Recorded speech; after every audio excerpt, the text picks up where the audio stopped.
সুইজারল্যান্ডের ওয়েদার আজকে মারাত্মক রোমান্টিক এবং সুন্দর। এখানকার প্রকৃতি যেন নিজের রূপ প্রকাশ করতে উদ্যুক্ত হয়েছে। সকাল থেকে ঝিরিঝিরি বৃষ্টি পড়ছে। শীতের আমেজ কমে এসে একটু গরম গরম ভাব পড়েছে। তার মধ্যে ঝিরিঝিরি বৃষ্টি দারুণ কম্বিনেশন। তে ইয়ন্তনকে সাথে নিয়ে বসে আছে বারান্দায়। এক হাতে ইয়ন্তনের গায়ে হাত বুলিয়ে দিচ্ছে এবং অপর হাত গালে রেখে গভীর মনোযোগে বৃষ্টি বিলাস করছে। ছোট ছোট বৃষ্টির ফোঁটা আসমান হতে টুপটাপ করে জমিনে পড়ছে। মৃদু শব্দ হচ্ছে। বাংলাদেশের গ্রাম অঞ্চলে টিনের চালে বৃষ্টি পড়ে যেমন ঝমঝম শব্দ হয় তেমন নয়, এই শব্দ অন্যরকম। তে হাত এগিয়ে বৃষ্টি ছোঁয়ার বৃথা চেষ্টা চালায়, তবে ব্যর্থ হয়। অদ্ভুত ডিজাইনে তৈরি এই বাড়িখানা থেকে ইচ্ছে করলেই বৃষ্টি ছোঁয়া যায় না। তার জন্য দীর্ঘ পথ অতিক্রম করে রাস্তায় বেরোতে হবে। বিরক্ত হয় তে, মুখ বাঁকায়, বিড়বিড় করে বলে, যেমন জীবন চাঙ্কুক তেমনই তার বাড়ি, দুটোই বিরক্তিকর। দূর পাহাড়ে দুজোড়া কপোতি দুহাত মেলে পরম শান্তিতে বৃষ্টি বিলাস করছে। দেখে বাঙালি মনে হচ্ছে, কেননা মেয়েটি কালো রঙের থ্রি পিস পরা। সাধারণ সুইজারল্যান্ডের বাসিন্দারা থ্রি পিস পরে না। ওই 2-4 জন বাঙালি জীবিকা নির্বাহের জন্য সুইজারল্যান্ডে পাড়ি জমায়, তারাই থ্রি পিস পরে। কপতির বৃষ্টি বিলাস করা এবং পাহাড়টা দারুণ সুন্দর, তবে তের কলিজা ঠান্ডা করার মতো না। কেননা বাংলাদেশের মতো সবুজে ঘেরা নয় এই পাহাড়। তের মতে পাহাড় মানে চায়ের বাগান। যদিও চা বাগানে যাওয়ার অভিজ্ঞতা খুবই কম তার। সেই ছোটবেলায় মায়ের সঙ্গে গিয়েছিল একবার, গোটা স্মৃতি ধরে রাখতে অক্ষম। তবে শুধু চা পাতা এবং আঁকা বাঁকা পথটুকুই মনে আছে। আহা, কি দারুণ ছিল মায়ের সঙ্গে কাটানো মুহূর্তগুলো। ইয়ন্তন মিউ শব্দ করে ওঠে। তে ভাবনার জগৎ থেকে বের হয়, তাকায় ইয়ন্তনের পানে, আদরে ভঙ্গিমায় শুধায়, কি হয়েছে বাবু, খেতে পেয়েছে? ইয়ন্তন জবাব দেয় না, বরং আরেকটু গা ঘেঁষে বসে তের কোলের উপর মুখ রেখে পুনরায় চোখ বন্ধ করে। তখনই জেহবের আওয়াজ শুনতে পায় তে উচ্চস্বরে জিন বেগমকে ডাকছেন। আন্টি, ও আন্টি, কোথায় আপনি? দেখুন আমি এসেছি, কিছু খেতে দিন। বুকের ভেতরটা কেমন করে ওঠে তের।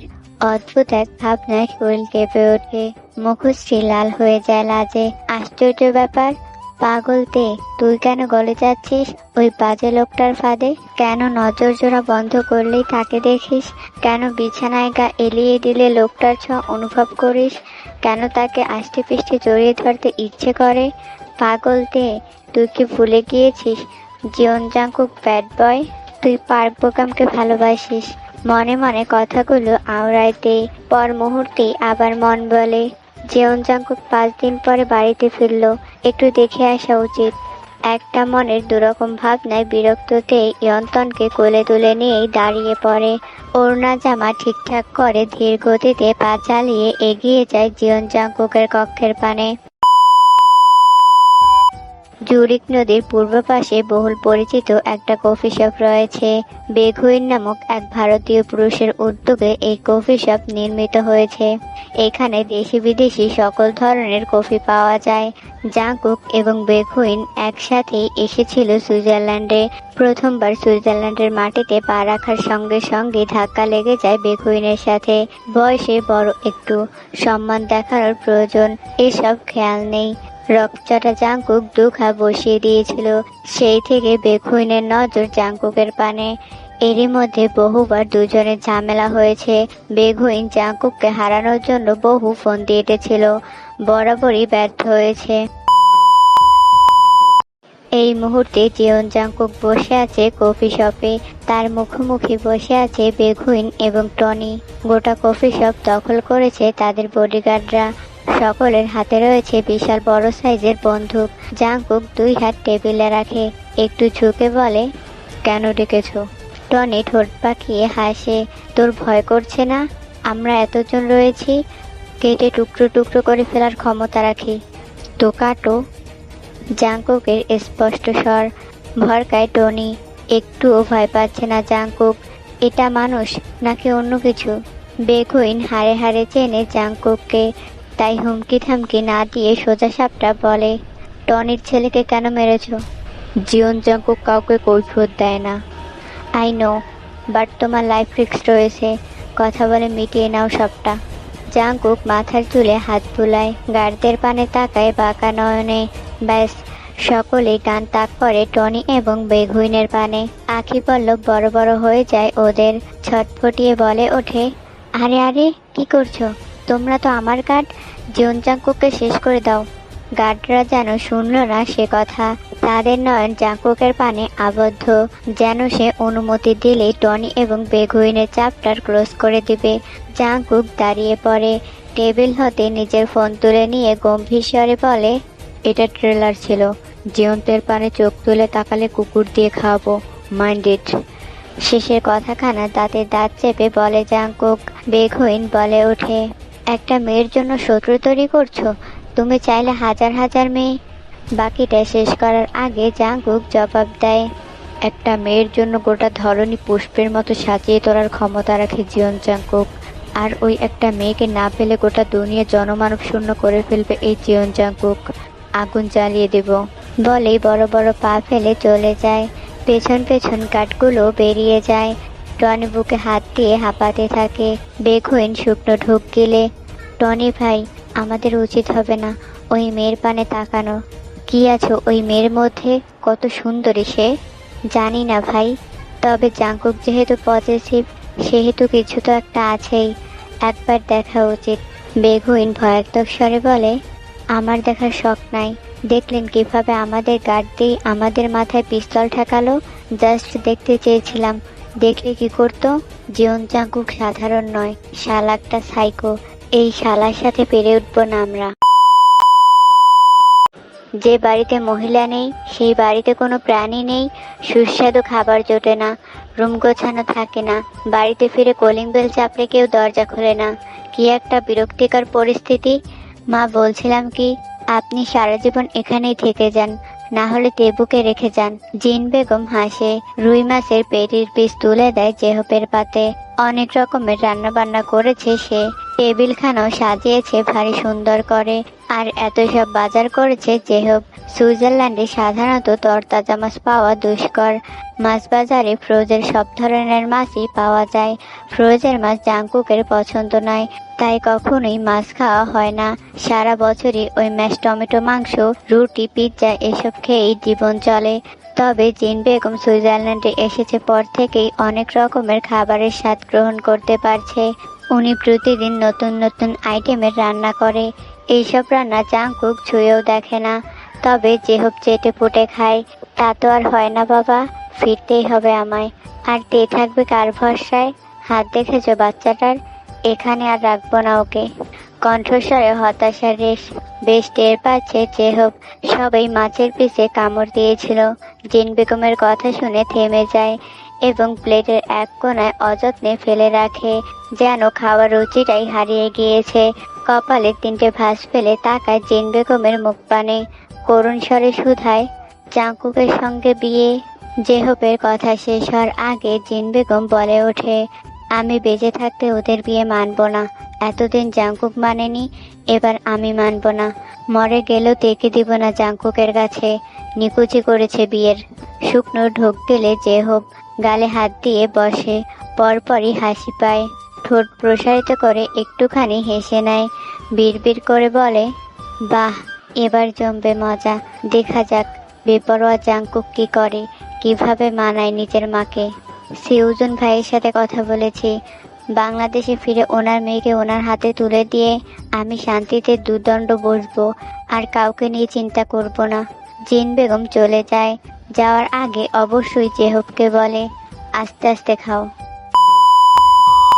জাঙ্কুক যখন বাড়ি ফিরে তখন ঘড়ির কাঁটা 3টার কোটরে আটকে পড়েছে। গোটা শহর গভীর ঘুমে আচ্ছন্ন।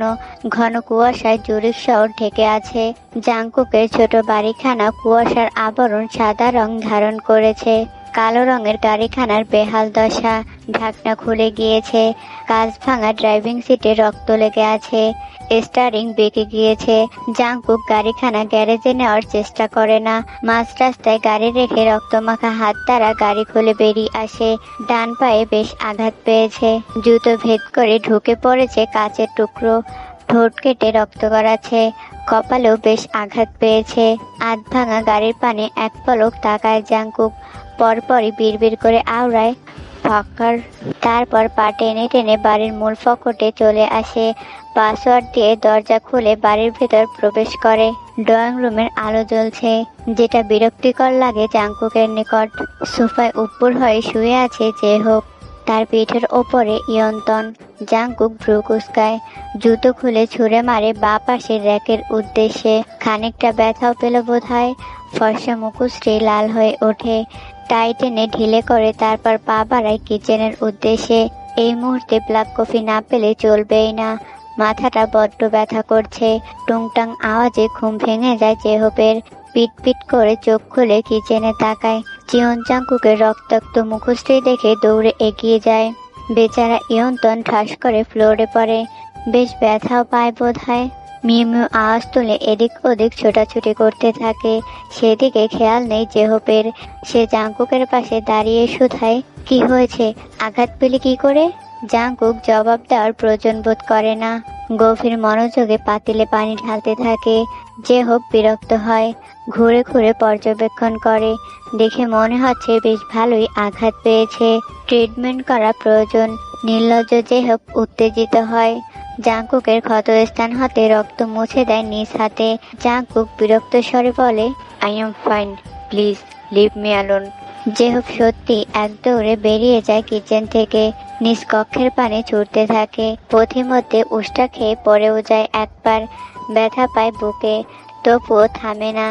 তখনই উঠে আবারও ছুটে কাবার্ড খুলে ফার্স্ট এড বক্স নিয়ে দুদণ্ড দাঁড়ায়। জোরে জোরে শ্বাস টেনে নিজেকে স্বাভাবিক করার পায়তারা আটে, কিন্তু ফলাফল শূন্য। জাংকুকের ততক্ষণে পানি গরম হয়ে গিয়েছে। মগে পর্যাপ্ত পরিমাণে পানি ঢেলে 2 চা চামচ কফি পাউডার মিশিয়ে তা চামচ দিয়ে নাড়তে নাড়তে ড্রয়িং রুমে চলে আসে। সিঙ্গেল সোফায় আরাম করে বসে গরম মগে চুমুক দেয়। ততক্ষণে জেহোপ চলে এসেছে। হাত পা কাঁপছে তার, বুকের ভেতরটা উত্তেজনায় হাঁসফাঁস করছে। জাংকুকের সামান্য আঘাতে জেহোপের কলিজা পুড়ে যায়। সে তুলোর মধ্যে একটু স্যাভলন দিয়ে জাংকুকের ক্ষত স্থানে লাগাতে যায়। জাংকুক কড়া নয়নে তাকায়। I am fine, fucking sympathy দেখাবি না, ওয়ার্নিং দিলাম। বড়ই গম্ভীর শোনালো জাংকুকের কণ্ঠস্বর। জেহোপ অসহায় নয়নে তাকিয়ে থাকে। এখনো শরীর হতে রক্ত গড়াচ্ছে, আর এই ছেলে না জানি শরীরে কত ক্ষত রয়েছে। ভালোবাসি তো, তাই এসব দূর ছাই করিস, তাই না? বেদনাদায়ক স্বর জেহোপের।